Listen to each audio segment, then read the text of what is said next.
James chapter 1. James, a servant of God and of the Lord Jesus Christ, to the 12 tribes scattered among the nations, greetings.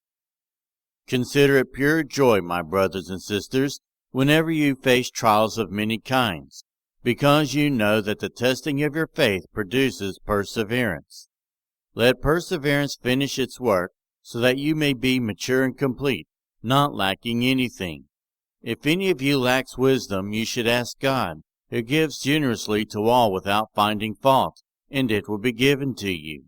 But when you ask, you must believe and not doubt, because the one who doubts is like a wave of the sea, blown and tossed by the wind. That person should not expect to receive anything from the Lord. Such a person is double-minded and unstable in all they do. Believers in humble circumstances ought to take pride in their high position, but the rich should take pride in their humiliation, since they will pass away like a wild flower. For the sun rises with scorched heat and withers the plant. Its blossom falls and its beauty is destroyed. In the same way, the rich will fade away even while they go about their business. Blessed is the one who perseveres under trial, because, having stood the test, that person will receive the crown of life that the Lord has promised to those who love him.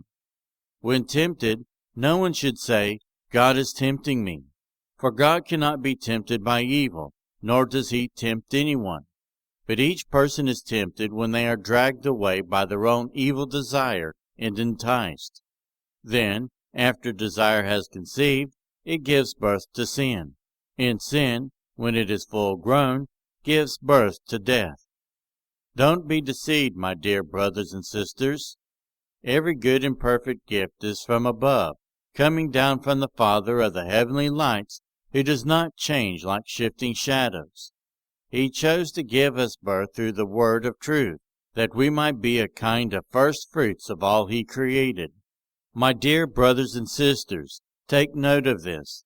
Every one should be quick to listen, slow to speak, and slow to become angry, because human anger does not produce the righteousness that God desires. Therefore, get rid of all the moral filth and the evil that is so prevalent, and humbly accept the word planted in you, which can save you. Do not merely listen to the word, and so deceive yourselves. Do what it says.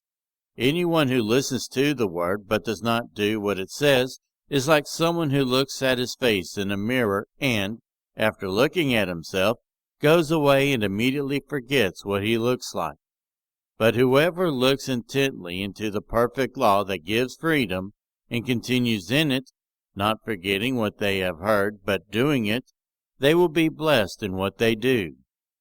Those who consider themselves religious and yet do not keep a tight rein on their tongues deceive themselves, and their religion is worthless. Religion that God our Father accepts as pure and faultless is this: to look after orphans and widows in their distress, and to keep oneself from being polluted by the world.